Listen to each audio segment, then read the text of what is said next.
Welcome to Straight Talk for Real Life, produced by Hewlett-Packard Enterprise. The human body is far more powerful than most of us realize, and everyday choices that we make either support or weaken it. So let me ask you something. If you knew there were pre-cancerous cells in your body right now, just waiting for the right conditions to grow and cause major health problems, would you do something about it? Well, listen to this. Our bodies form microscopic cancers all the time. And it turns out that if you have a good immune system, and you've got good gut health, and you're eating the right foods, it actually tips the balance in favor of avoiding cancer, dangerous clinical cancers. There is a major breakthrough in cancer, not research, but cancer treatment, based on the Nobel Prize-winning research, that our immune system can be jacked up with medicines called immunotherapies. So these are not chemotherapies, these are immune boosting therapies. Now with immunotherapy, you can, and I've seen this, you can take people with stage 4, end of the game cancer, and by jacking up their immune system, you can actually get their own immune system, even if they're elderly, to rear up and reverse stage 4 cancer to stage 0 cancer. Literally, you can wind the clock back. If you want to prevent future health problems and perhaps even feel noticeably better right now, and who doesn't, keep listening. You've got the power to make it happen, and it's easier than you may think. The purpose of this podcast is to foster discussion, not to provide advice. The information shared should never be used as an alternative to obtaining personalized advice from a healthcare professional, and listeners should seek such advice independently if they have any questions related to their physical or mental health.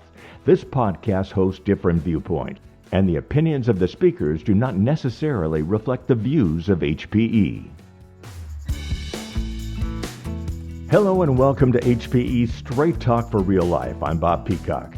Back in 2010, a physician and scientist named Dr. William Li stepped onto a stage and asked a simple but provocative question. Can we eat to starve cancer? In that now famous TED Talk, which has been seen over 11 million times, Dr. Li shared something surprising. Many of us carry tiny pre-disease cancers in our bodies, cells just waiting for one thing, a blood supply that will give them the nutrients they need to grow. The human body automatically builds new blood vessels, a process called angiogenesis, whenever you have a cut or an injury. But that same process can also fuel the growth of dangerous cells. Here's the hopeful part. Dr. Li's research shows that certain foods contain natural compounds that can actually help block that process, cutting off the nutrients those cells need to grow. And this isn't just about cancer. Angiogenesis plays a role in stopping more than 70 major diseases, including ones that cause blindness, arthritis, obesity, and Alzheimer's. Diseases that affect over 1 billion people worldwide. 16 years after that famous TED Talk, Dr. Li's ideas are still changing how we think about food, health, and disease. And today, we're talking with the man who helped start that conversation. Dr. William Li is an internationally renowned physician, scientist, and co-founder of the Angiogenesis Foundation, and the voice behind one of the most influential TED Talks ever. Dr. Li, what an honor. Welcome to Straight Talk for Real Life. Well, thank you, Bob. It's a real pleasure to be on. Thank you for inviting me. There is so much to talk about today, and I want to spend most of our time talking about what research shows about what we need to eat and do to live the longest, healthiest life possible. But let's start with that presentation. Did it surprise you that your TED Talk has received so much attention? To think it's been replayed 11 million times. You know, I think when I gave my TED Talk and stepped on the stage at the Long Beach Opera House, I had never, even though I had given hundreds of lectures and speeches before, I had never really had that experience where There were entrepreneurs, journalists, tech titans. Bill Gates was in the front row tweeting about me when I was actually speaking, and I could see him. And there was no lectern, it was just me standing on this red circular carpet. And, I think back then, for me, it was really just trying to deliver as clearly as I could something that I found so exciting based on my work that we could take control of our own lives and destinies when it came to a disease as frightening as cancer, and that the secrets didn't lie in a pharmaceutical company alone, or sponsored research alone, university medical center alone, but actually that there were important clues to success that are found in our own kitchen, in our pantries, and in the farmers market and grocery stores. I found that to be absolutely so astounding and exciting that I had to share it with everyone. With the way healthcare is moving, wouldn't you say that your message is perhaps even more relevant today than it was 16 years ago? Well, listen, I mean, I think that we've arrived at a time where we know, as individuals, as families, as community members, that we can't just rely on institutions to bail us out or optimize our lives in any way, shape, or form, right? And this is where I step in. There's a lot of dimensions to that. I'm a scientist. I study vascular biology, which is how our body grows blood vessels, your circulation. So, for me, it's the taking what we know about the 60,000 miles worth of blood vessels packed in our bodies and saying, if we were to rely on ourselves, what could we do based on the science, the biology, to be able to improve or enhance our own lives, especially for prevention? So you mentioned this idea about modern healthcare. Okay, so I like how you framed it as modern healthcare, today to tomorrow. Well, let's go backwards and look in the rearview mirror just for a moment. If you glance backwards, yesterday's healthcare was, we're well until we get sick, and we don't worry about anything until we need to go to the hospital or to the doctor. And that's changed. We now know that it's much better for us individually. And we also know from a economic perspective, it's better for society if we are able to prevent a disease that was avoidable. And when it comes to cancer, for example, did you know that genetic cancers seem like they're uh, unavoidable, but genetics, which are important to look at, are only responsible for 5 to 10% of cancers. And that means that 90 to 95% of cancers that we deal with are due to our environment, our diet, and our lifestyle. Those we can actually change. We have control over those things. And so, whereas 10 years ago, 20 years ago, we felt like a condition like cancer was a lightning bolt coming out of the sky. What did I do wrong to be struck? Now we're realizing, you know what? There's a newfound confidence that we can do better for ourselves, and we might be able to uh, sort of derail a fate that we don't want to have by moving in a better direction that makes us healthier and also allows us to dodge cancer at the same time. That kind of positivity, that kind of proactive action steps that we can take, I think makes everyone feel better. And then I want to say one more thing about our present day. We all want to age in a healthy way. So whether or not you're, a young person just starting out their career, or whether you're sort of a mid-level or senior level person, regardless of where you are, everybody wants to age in a healthy way. Not everybody wants to live to 100, but everybody does want to age well. Guess what? Of all the features of our health that we need to function well to make healthy aging and longevity sort of desirable, we want to have a healthy brain. The letter that comes after the dreaded C word, which is cancer, is the D word, which is dementia. Okay. And if you think about it, this actually brings it right back home to my own wheelhouse, which is our brain has 400 miles worth of blood vessels packed inside it. These twisting, turning blood vessels are bringing the oxygen we breathe, the nutrients that we eat, and any kind of medications that we take or toxins that we encounter are exposed to right into our brain. So, what's exciting to me now is looking at what the next frontiers are for brain health. You co-founded the Angiogenesis Foundation. Tell us briefly about your work there. What's happening now? And has angiogenesis become an accepted option to treating disease in our current healthcare system? Yeah, I got to give you a little background on this. Angiogenesis sounds like a complicated word, a tongue twister, like many scientific words, but it's actually quite simple. Angio, blood, blood vessel; genesis, how the body grows our blood vessels. So, angiogenesis is simply put how our body grows its circulation. And a lot of people don't know this, but our blood vessel system in our bodies were the first organ system to ever form. So, Bob, when your dad's sperm met your mom's egg, and you were just a ball of cells like we all were at the very beginning, and a bunch of stem cells actually, before any organs formed, before you had a face or a leg or a big toe or a hip, you had a ball of cells, and the first organs to begin to form was your circulation. They call them blood lakes. So angiogenesis is the very first thing that happens in our developing bodies shortly after conception. So this is important because at the end of the day, when we are born and grow up, we wind up with a 60,000-mile channel. These are the highways and byways of life.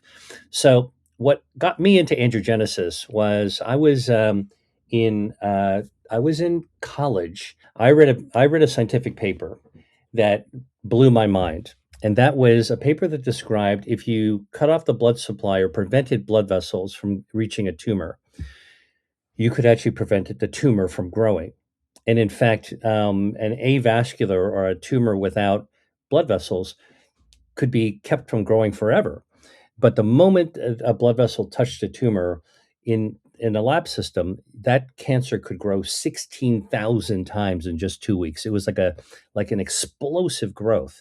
And to me, that told me the power of blood vessels was something that we need to learn more about. And as I started to learn more about it, and I started to do the research in the lab of the pioneer of this whole field of angiogenesis, his name was Dr. Judah Folkman, I actually began to realize that angiogenesis, blood vessel growth, was the common denominator of both health and disease.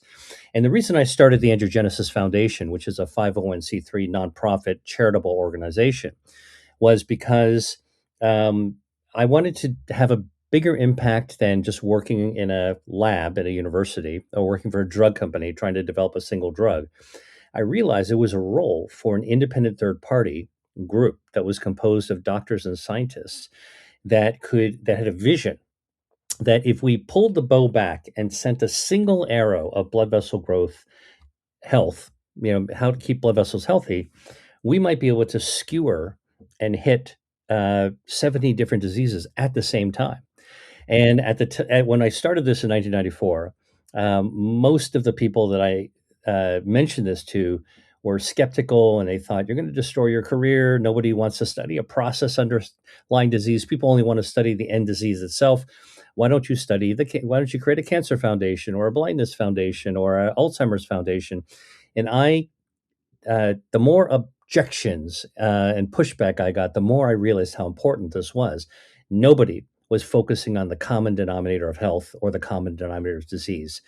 And my hunch proved to be correct because when we started, there were no angiogenesis treatments. It was only lab research. But within a few years after starting with our efforts, we were the honest broker of the science, working with scientists, companies, investors, government agencies, medical associations. We were able to help give birth to the first angiogenesis circulation growing treatment for wound healing and diabetes. And then after that came blood vessel control for cancer, for colon cancer at the start. And then the year after to control blood vessels growing in blindness. And it's really never stopped. So, as of today, there are 47 and growing FDA new treatments that have come out of our field, and we've been at the center of all of it. So I have been really privileged by the instinct I had of going against the grain to look at this common denominator of health and disease. And with the help of a lot of colleagues and supporters, we made a mark. I'd say a little bit more than a small dent. I think that we've actually altered the trajectory of modern medicine and science, and that's what keeps me going. Like that's my mission. Yeah. So before becoming this best-selling author, a famous speaker, and a researcher, you were and still are a medical doctor. And that means that you were originally trained to treat diseases primarily using pharmaceuticals. Yes. When did that start to change? Well, it's interesting. My origin story begins when I was growing up in the city of Pittsburgh, Pennsylvania, which is a multicultural, multi-ethnic town. And when I was a kid, I was surrounded by these local folk festivals and communities where people from with different ethnic backgrounds and cultural backgrounds were always proudly gathering together, showcasing the food and traditions of their homeland and of their heritage. And I was always very interested in the connection between food and culture. Fast forward when I finished college and I studied sciences. Before going to medical school, I felt like I needed to do a gap year, and so I took a gap year in order to study food, culture, and health. So this is before med school. So where did I go? I did my gap year and I moved to Italy and Greece. I moved to the Mediterranean. And this is long before anybody talked about the blue zones or the Mediterranean diet widely, like it wasn't recognized. But I was there living with the people, shopping at the markets, cooking with the yayas and the local people, eating with the families, and talking about health and culture and food. And it made me realize that there was something powerful about the ways that people grew their food, purchased their food, cooked their food, preserved the traditions of their food, ate together, and also attributed their choices in terms of their diet with their overall health and longevity. So then I went to medical school, and Bob, within the first week, I immediately saw that that conversation about prevention and food was not going to be talked about in medical school at all, not taught at all. And it wasn't.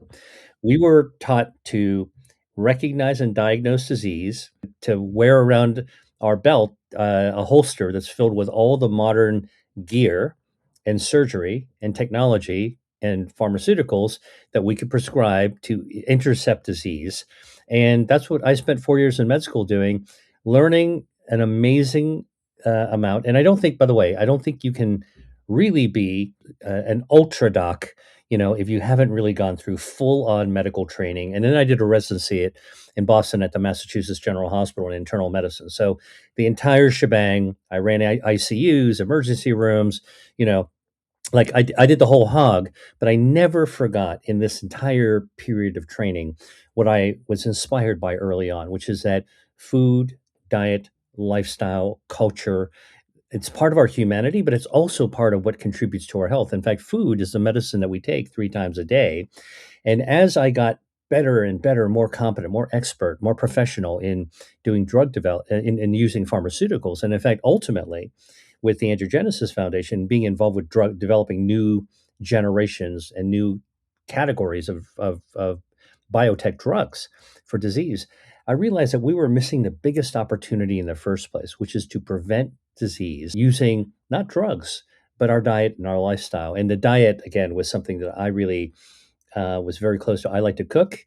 I know quite a lot about food. And so for me, it was not just talking the talk, but walking the walk.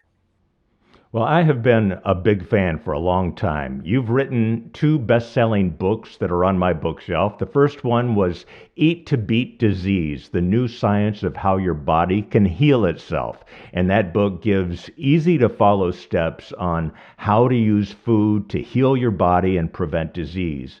And then the second book, published in 2023, was Eat to Beat Your Diet, Burn Fat, Heal Your Metabolism, and Live Longer. And just wondering, is there a third book in the works? Yeah, well, I'm so glad you asked that question, Bob. Look, I wrote my first book. I became an author mostly because I had a story to tell that had immediacy that could impact on people's lives very powerfully. And so, while I was initially reluctant to write a book at all, when I wrote Eat to Beat Disease, I did realize that, the time was right to share with people my knowledge and give people the tools in order to be able to use food to amplify their own body's health defenses. So that was my first book. I had no idea how well it would do. It literally sold out on Amazon within a few hours after the book was launched. Okay, so Eat to Beat Disease was about your body's health defenses, not about disease. It's about how to prevent disease. Eat to Beat Your Diet was really the sequel, which is if you can prevent disease, now how do you optimize yourself, which is really around your metabolism. So many misconceptions about metabolism. So I wanted to clear that up and show, as my work moved into that area, how we can actually optimize our metabolism, but also enjoy our food. My strong personal philosophy, I strongly believe that you can love your food to love your health. For so long, we've been taught to fear our food if you want to have good health. I think that's wrong. I think our food is part of our humanity. So, in order for us to be better and closer to who we actually are, we have to actually align what we enjoy about food with what we require and want, desire about our health. So, you're asking me what's next. And because I'm a researcher and I think about what I'm doing to communicate about it, I am actually looking at healthy aging. I'm looking at what some people call longevity. I'm interested in healthy aging, and it turns out that the biology in our body that keeps us healthy, the biology that's hardwired to allow us to have a good metabolism, actually extending forward allows us to age in a healthy way. So that's what I'm working on now. I'm not ready to write a book on it yet, but I will tell you that brain health, the clues are all there. If you want to actually look at joy and pleasure, which is something very important as we get older, healthy aging is never losing that ability to feel joyfulness. And if you sort of look at the stereotype of elderly person in a nursing home who looks depressed, who isn't doing anything they enjoy, and then we sort of say, "Oh, that person has no quality of life." I'm working on a variety of areas of research to really upend that idea so that we can become old and thrive as we go along. My granduncle, by the way, my great uncle lived to 104, independent and full of life. And so I've got a personal model to actually follow. Oh, that's awesome. Okay, so let's talk about food. Why are certain foods healthier than others? Yeah. So, first of all, let me frame this out for anybody listening. When we think about food and health, we are automatically, our reflex is to think about all the negative messages that we've been told about food, the chips, the snacks, and of course, there's still this ongoing conversation about sugar and everything else, and there's a lot of negativity around it. And so it makes you feel like you want to stay away from food, and you feel guilty. And in fact, the message itself has traditionally been, don't eat this, don't eat that. It's just so terrible. And I don't think that's how food is viewed around the world. I can tell you, as somebody who's a researcher around the world in different cultures, the healthiest cultures don't think that way. And so what I discovered is that when it comes to food and health, if you filter out all the bad foods for a second and then ask a different question. Say, what foods are good for us? Well, it turns out that it's not about superfoods or super supplements. It's not just about the food. It's really every bit about how our body responds to what you put inside it. And that makes perfect sense because that is exactly how doctors think. So, when I went to medical school to train to be a doctor, we thought about how the body reacts to various things. So what I did is started to think about like, okay, what's in food and what's in the body. Well, I would tell you what's in food. If you take a look at Mother Nature's pharmacy, that's pharmacy with an F for farm, not PH, which is what the drug companies do. Mother Nature's pharmacy is pretty amazing because if you go into the grocery store and you look at the first place that you enter, which is the produce section, it is filled with colorful fruits and vegetables. And we all heard eat the rainbow. All right. Well, there's a lot more colors in a grocery store produce section than in the rainbow. And what's amazing is that those colors that Mother Nature put in, and the natural substances, the natural chemicals that are found in our bell peppers and our tomatoes and in our lettuce, red lettuce, leaf lettuce, and in our kale and our berries and our oranges and our citrus, all these and our herbs, all of these natural substances are uh, packed with the ability to not only defend the plant as it's growing, but also defend the body if we're eating it. So this is the so-called polyphenols. We've all heard about that term called polyphenols. And whatever we're eating in a plant-based area, okay, vegetables, fruits, nuts and legumes, herbs and spices, they are loaded with these polyphenols. Okay, they're loaded with something else as well. They're loaded with dietary fiber. Fiber is something that, maybe your grandparents told you you ate fiber regularly, it would it would keep your bowels moving regularly. But it turns out fibers does something a lot more. And so this combination of the polyphenols and the dietary fibers, if you say what happens when you pop the food in your mouth containing polyphenols and dietary fibers, wow, that's where the biology becomes really remarkable and amazing. First of all, uh, the body is hardwired with health defenses. We're born with them, and they are firing on all cylinders, these defenses, to keep us healthy from the day we're born until our last breath. What are those health defenses? And why am I telling you? Well, because the health defenses respond to polyphenols. Okay. So let's go through, there's five of them. Let's go through very quickly. First health defense is angiogenesis, our circulation, what I study. Our blood vessels defend our health in a really powerful way. Second health defense is our stem cells. This is not going to the corner, the strip mall, and getting an injection into your knee from stem cells. In my opinion, that's not ready for prime time yet. I'm talking about the natural stem cells in our body that we had when we were babies that still stay with us to help us repair and regenerate ourselves from the inside out. Most people don't know we actually regenerate from the inside out. Number three is our gut microbiome. So this is the healthy gut bacteria. We can talk a little bit more about that. But it's amazing. 39 trillion bacteria live in and on our body. Most of them are actually found in our lower gut, in our colon. And and then the fourth defense system, health defense system, is our DNA, much more than our genetic code instructions. Our DNA is hardwired to protect us from environmental assaults, from ultraviolet radiation, from toxins, from radiation that come through our ground, from the ground to our body, and from the things that we expose ourselves to, cigarettes, smoke, etc. Our DNA fixes itself. It's like our body's spell checker. You can make all the errors you want, and it'll actually amazingly clean it all up. And then our last health defense system is our immune system, which is responsible for beneficial inflammation when we need to heal, and it's also responsible for our immune defenses that protect us against invaders from outside of our body, like bacteria and viruses, and invaders inside our body. What do I mean by that?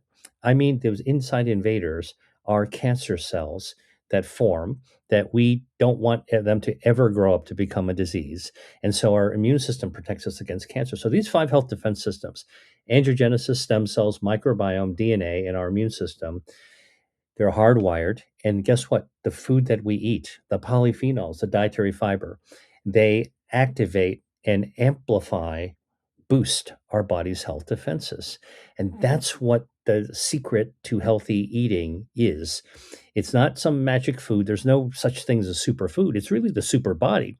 And what we choose to eat has been now shown by scientists to be able to amplify and activate each of those health defenses in a way that lowers our risk of disease. How can I generally eat healthy so that I know my defense systems are activated and working for me? You developed and wrote in your book about a 5 by 5 by 5 framework. Can you explain how that works?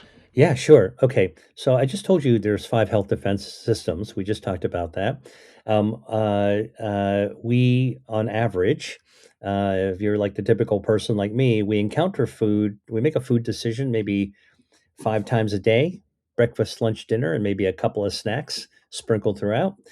And that means that each of those five times that we make a food decision, we have a shot on goal. We can decide if we want to eat something, choose something that can activate our health defenses. Now, by the same token, at that same decision point, we can choose to eat something that's going to trash or take down or damage our health defenses too. So it's all about empower. Like it's giving us the agency to make the decisions. Do we want to be better or do we want to be worse? For me, I generally want to be better. And if you spend more time amplifying your health defenses, every now and then you can eat something that's not so good for you. Well, look, we all go to a baseball game, we go to a sporting event, or we go to a concert, and or we go to a party, to go to someone's home, and there's always something there that like you might like to eat that's a snack or one of your favorite things that are not that great for you. If you spend most of your time taking care of your health defenses, believe me, you're going to bounce back. You'll be resilient enough to come back from a hot dog or a glass of soda or something like that. You'll bounce back. And so this is what I say. Okay, so how do you do it normally? Well, categories of food that are generally good for you that will activate your health defenses. Pretty much anything in the produce section that you'd find in the grocery store. Go to the grocery store, pick up your cart, roll it in the doors, they swing open, and bada bing, you're in the middle of the produce section. Pretty much whatever you choose in that section is going to activate your health defenses. And these days, what I say is that if you see something that you know that you like, oh, I love tomatoes in the summer. Oh man, I really like these berries. Or oh yeah, I really love avocado. Definitely put them in your cart. But if you see something that you don't recognize, what do I do with escarole? Or I don't know what this pink pineapple does. What do I do with it? Or shiitake mushrooms. I don't know. I've heard of them, but I don't know what to do with them. These days, what's so great, you can whip out your mobile phone, you can go online, type the name of the food, recipe, hit search, and then hit on video and watch somebody explain it all to you and show you how to cook it in a delicious way. And so anything that you get in the produce section is going to be good. Now, I'll also tell you that in a grocery store, we've been told, again, with judgment, that we should stay out of the middle aisles because the middle aisle of the grocery store is filled with bad stuff. Totally wrong. In my second book, Eat to Beat Your Diet, I basically have a whole chapter about going into the middle aisle and going on a treasure hunt. All right. So imagine you're going on a treasure hunt and there's gold in those hills. All right. So like the middle aisles. So you're looking for the gold. You're looking for the healthy foods. And okay, yes, there are lots of junky foods that are not so good for you, the ultra processed foods. Let's call that fool's gold. So you got to go into the middle aisles and kind of dodge the fool's gold. Don't be fooled by that and go for the real gold. So what are the real gold that you can get in the middle aisle of a grocery store? Well, let's just start with some of the healthiest stuff. Beans, dried beans, canned beans, packed with protein, which we all need for healthy aging and muscles, packed with dietary fiber, which activates our gut microbiome, which is good for brain health, immune health, lowers inflammation, good for metabolic health. This is an inexpensive can of beans or a bag of dried beans. That's how powerful it is. Next thing I tell you about, extra virgin olive oil. Now, in a whole wall of olive oil, go for the extra virgin. That means that you're getting all the polyphenols. Okay. The filtered non-virgin olive oils are the ones where they filtered out the polyphenols. So you want to get the extra virgin stuff. That's the green, peppery stuff that you want to get. It's the highest quality. Anybody from the Mediterranean will tell you how to do that, and you go for that. A couple of other things: dark chocolate. This is like the piece of news that everyone loves to hear me talk about. Is that dark chocolate is gold. And the darker the chocolate, the higher the percent cacao, the more polyphenols there are. Because although chocolate itself, a chocolate bar, is a confection with a lot of other stuff in it, so you want to check your ingredient label, make sure you're comfortable with what's in there. But actually, the darker the chocolate, the more the plant based polyphenols that come from the cacao bean.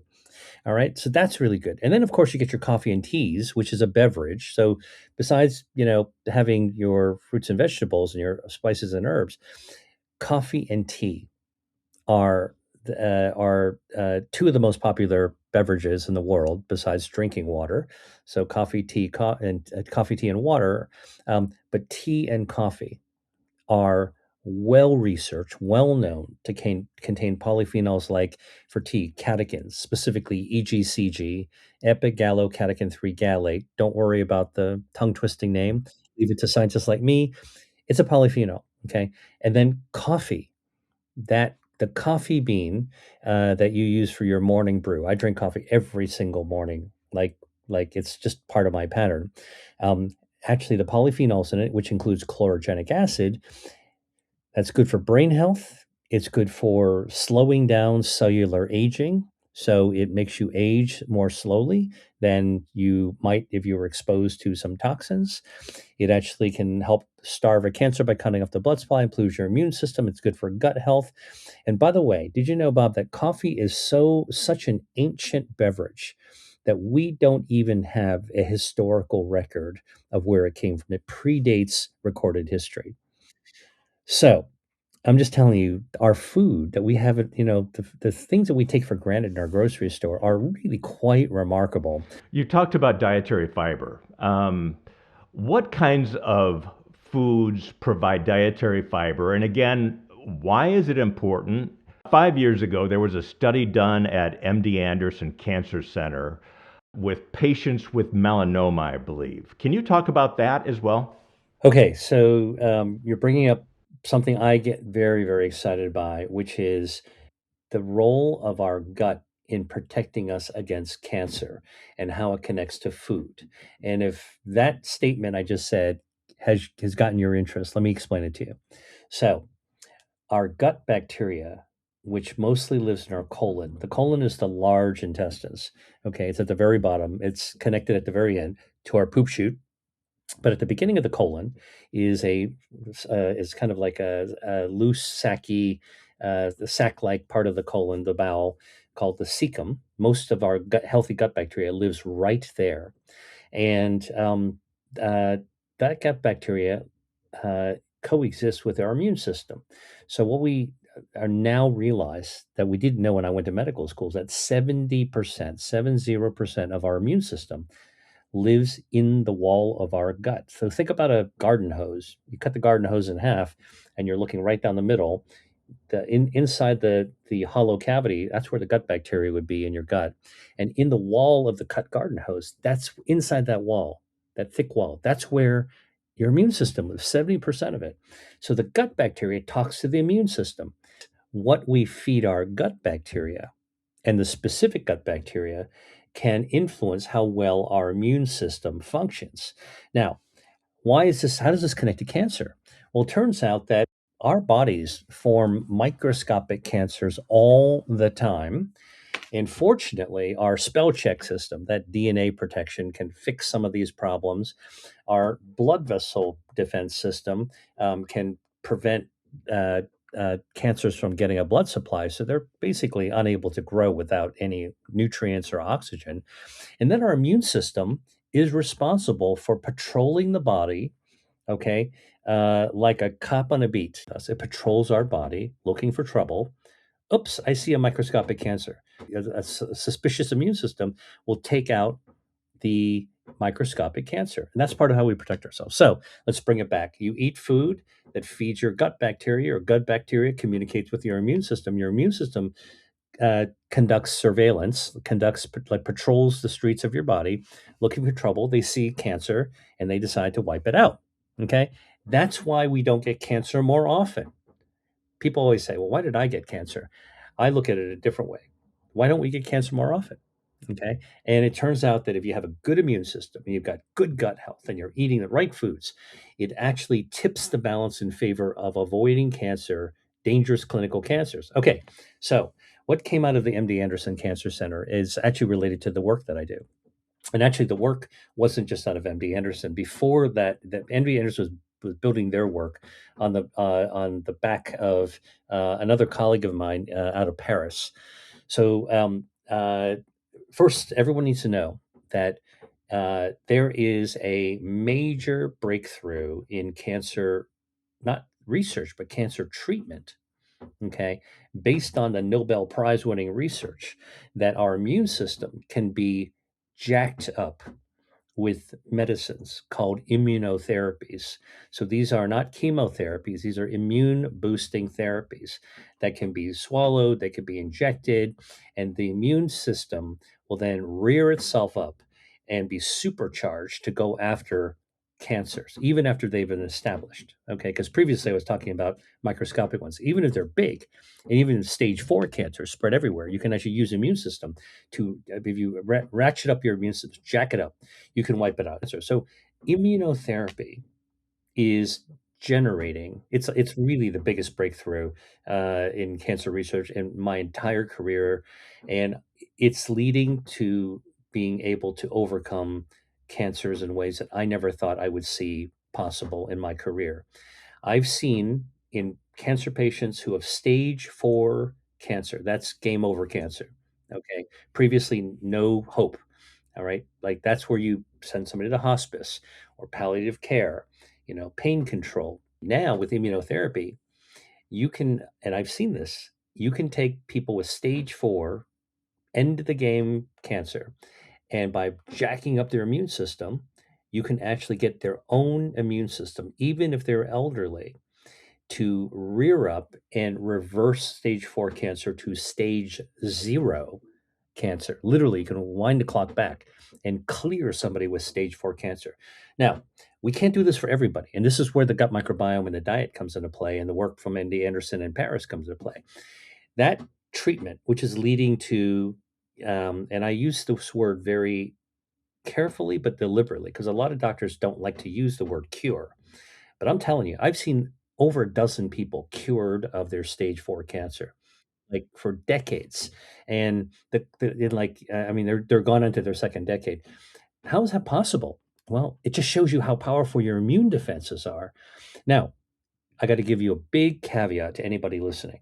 Okay. I'm giving you big hope, but I'm giving you a big caveat.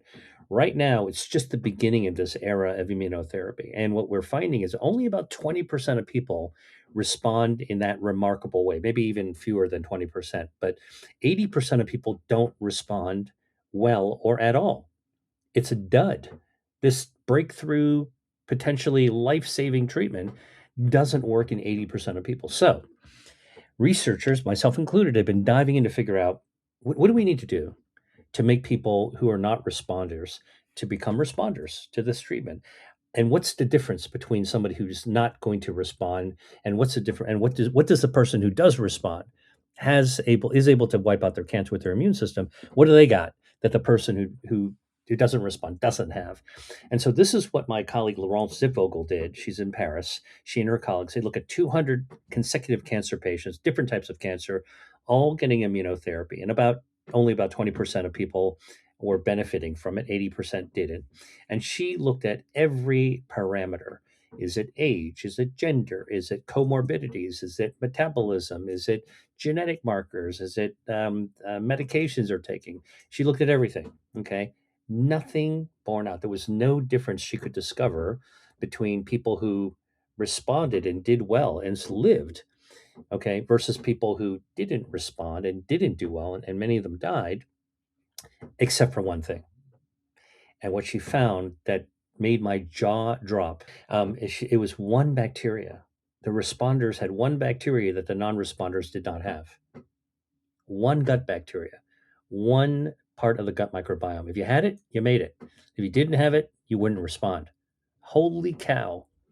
If that doesn't tell you how important your health defenses are from the gut microbiome, I don't know what does. Okay. And that bacteria is called Akkermansia muciniphila. Most people don't have any more than 3% of it. It's very sensitive to antibiotics. How many cancer patients get antibiotics? A lot. And until recently, the only way to grow your own Akkermansia is actually to have pomegranate juice or eat pomegranate seeds or to have dried cranberries or Concord grape juice. And now we're beginning to discover peach juice the juice from peach can do the same thing. Black vinegar can do it. There's all kinds of different things that can grow Akkermansia. But until recently, had to use food to nurture your own gut to grow it. And nobody is telling cancer patients what to do about this, right? Like, how many cancer patients are asking their oncologist, "Hey doc, what should I eat?" And the oncologist, "I don't eat anything. Doesn't matter. Just make sure you don't lose weight." Totally wrong. Totally wrong. All right. Where we are now is that, like, we're beginning to break through the glass ceiling to be able to answer that question. You want to eat foods that grow your Akkermansia, that tend to and nurture your gut microbiome. And if you have Akkermansia, you actually can talk to your immune system in a way that allows your body to respond to immunotherapy. And I know this better than anyone else because I did the same thing to boost my mom's acromantia in her immune system when she was 80 years old and had stage 4 endometrial cancer. We got her on immunotherapy to respond completely from stage 4 cancer to stage 0 cancer after only 3 treatments. Okay. So I'm just telling you, like, what gets me up every morning and keeps me excited and motivated to keep doing this work, connecting diet with health defenses, with our ability to fight disease. And don't forget, what I just told you, Bob, is not waving a lettuce leaf and saying, just eat vegetables, you'll be fine. I'm combining medicine and food together with your health defenses. It's like the mixed martial arts of health, right? You use whatever style you need to get to that result that you want. It's really a remarkable time to be in medicine. It's a remarkable time to be in research. And, there's all these crazy things going on in the world that make us feel like maybe things aren't, it's not such a great environment after all. I will tell you that if you look at the lens that I'm looking through, man, are we on the threshold of breakthroughs? Like every single week, there's something new happening. Yeah. I guess the question is, how do you motivate somebody to change the way they eat? The rates of chronic disease, specifically cardiovascular diseases, cancers, diabetes, obesity, they are still skyrocketing worldwide because of aging populations, sedentary lifestyles, and just bad nutrition. And these kind of diseases account for 75% of global deaths. And if things continue, they say that they're projecting that it could cause 86% of all deaths by 2050. And if that's not motivating people to pay attention and at least consider their diet and lifestyle choices, I don't know what will. You're so right. I mean, chronic disease is on the rise. We see it all around us. And previously, there wasn't too much we thought we could do about it. So we just kind of sat back and, like, bring it on. I'm going to live as well as I can and, hopefully leave a beautiful corpse, right? Like that's the very past way of thinking about it. Well, things are different now. And what I would tell you is that we know that the emerging trend that you're seeing, not just in young people, but middle-aged people, older people as well, there are communities forming everywhere. I think, I would challenge anybody listening to this, if you're not sure about how to get healthier, ask around your friends and find somebody who is actually into it now.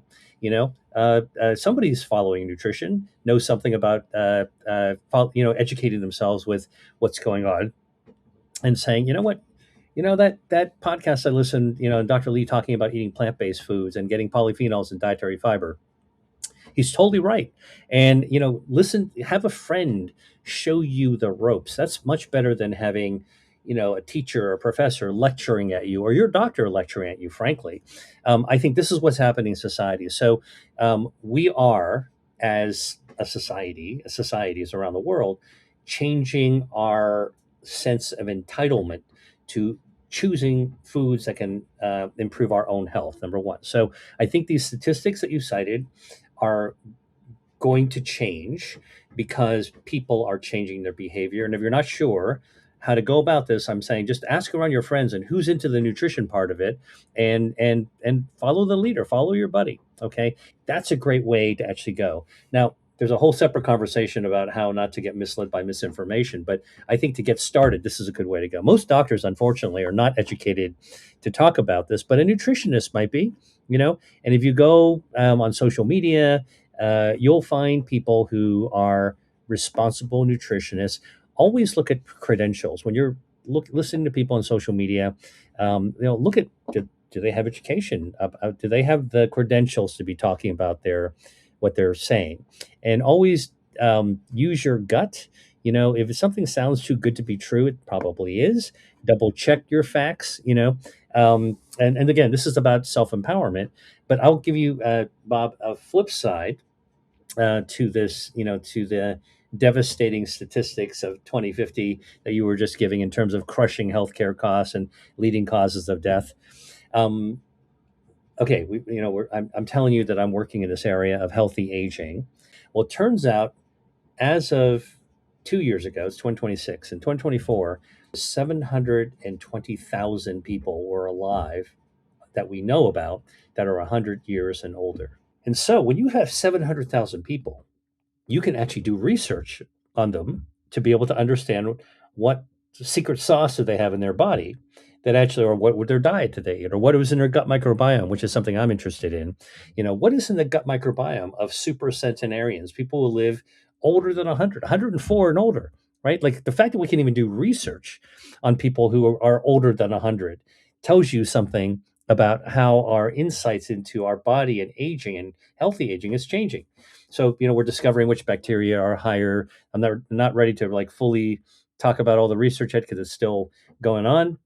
But I will tell you that projections are, okay, that by the year 2050, because the population of centenarians is growing very, very fast, all right, by 2050, there will be 4 million people around the world that are 100 years or older. So if you want something motivating, rather than saying like the rate of disease is going to collapse the whole cause of death, and that's why you should be healthy. What I would tell you is that look at the flip side, look at the good side, the bright side. Do you want to be one of those 4 million by 2050? That's the reason to actually make some good choices, because it's going to be a new brighter world by then. And what we need to do is to just make some easy decisions every day. You don't have to do it 3 times a day. Do it, even start with once a day. Eat something good. Cut something bad out. Replace it with something good, and then you're going to be on your way. And in my books, by the way, I deliberately wrote my books this way. I have tables and charts of healthy foods. I did all the heavy lifting to figure out which foods activate your health defenses. And what I tell people who, want an easy way to figure this out without having to, understand the science or anything else, I said, look, get my book, open it up to the table of charts of foods, take out a Sharpie or a highlighter, and highlight just the foods that you already enjoy. There's more than 200 foods in every book. Just put a yellow line through the ones that you like or circle them with a pen. Photograph that and go to the supermarket and flip open your phone and look at what you circled or highlighted. Start with that because you already love that food. Okay. And if you start with whatever you love already that is already healthy for you, okay, and I help to do all the heavy lifting, so you don't need to think about it. You're already way ahead of the game. So you're already doing something good for yourself. And I think anything that we can do as a community to take the work and the worry out of making a healthy decision is what's going to make it easier for people to embark on that healthy behavior. And this is really the core of my work and my career. We're now looking at what causes health, and it's your health defenses. And the more we can take care of our health defenses, the healthier we're going to be. And if you have a cat or dog or a goldfish or a bird or parakeet or a horse, if you got a pet, you know how to take care of something. And we all need to take care of our own health defenses because they are going to help us go that whole way on the way to 2050, so we can actually get as old and as healthy as we can get. Well, we are running out of time, but I want to let listeners know another simple way that they can build their knowledge is to sign up for Dr. Lee's newsletter. It's free. It's always has great, easy to understand and bite-sized information in it.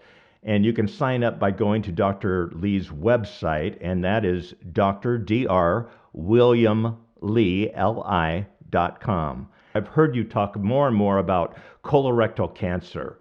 The number of younger people that are getting colorectal cancer these days, is that due to diets?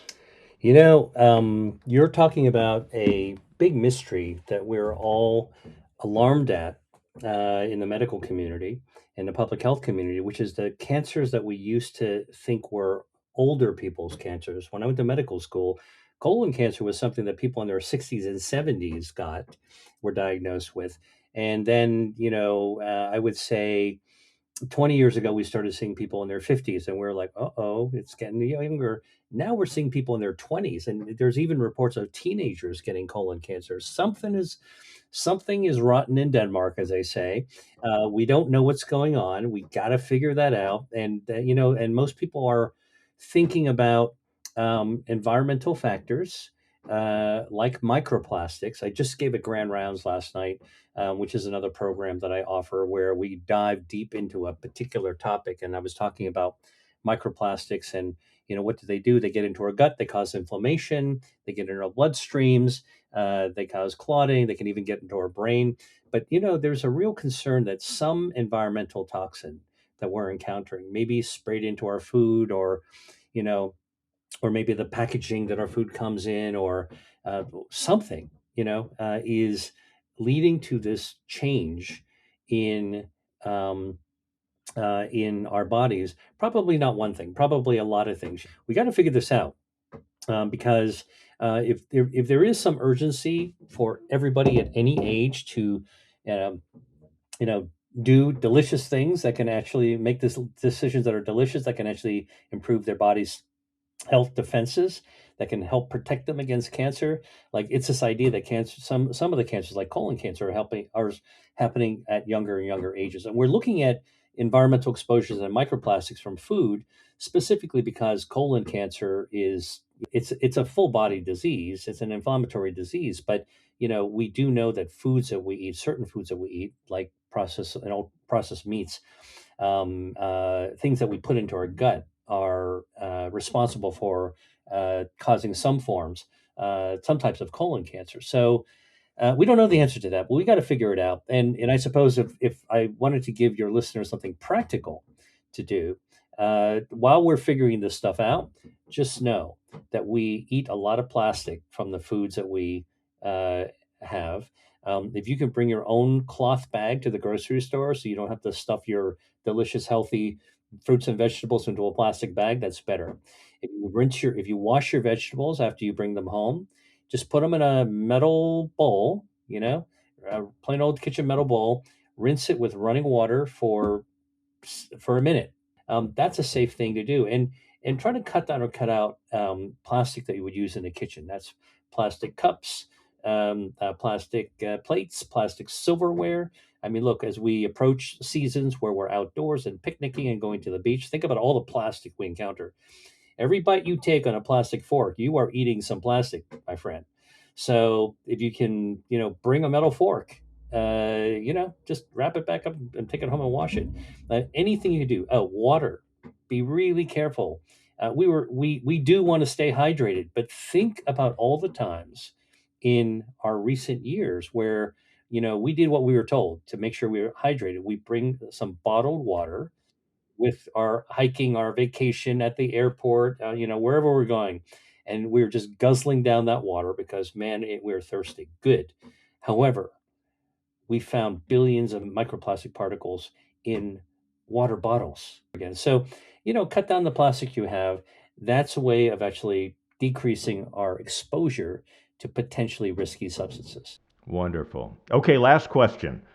16 years ago, you got up on that stage and you gave your TED Talk that opened millions of eyes. If there's one idea, one hope that you want people to take away from this conversation or from all your years of research, what is it? The food that we choose every day can help us dodge the chances of getting cancer, period. Dr. William Lee, thank you so much. My great pleasure, Bob. Thanks very much for having me. If you want to learn more about generally eating healthier or eating to improve your metabolism or eating to activate your body's defense systems or to ensure you're as healthy as possible, I encourage you to follow Dr. William Lee. He makes eating for a purpose very easy to understand and easy for you and me to take action. As he said, eat simple, meaning don't make things more complicated. Make things simple. Eat things that are more natural, that are plant-based, that are less processed. Food companies will always tempt you with unhealthy options, but when you take control and eat more natural foods, you will instantly know that you're making the right decisions by how you feel both mentally and physically. It's easy to learn more by following Dr. Lee. You can see about the books we talked about today, sign up for his newsletter, get his weekly videos, and learn more simply by going to drwilliamlee.com. Let me spell that out for you. It's drwilliamli.com. Check it out. You'll be glad you did.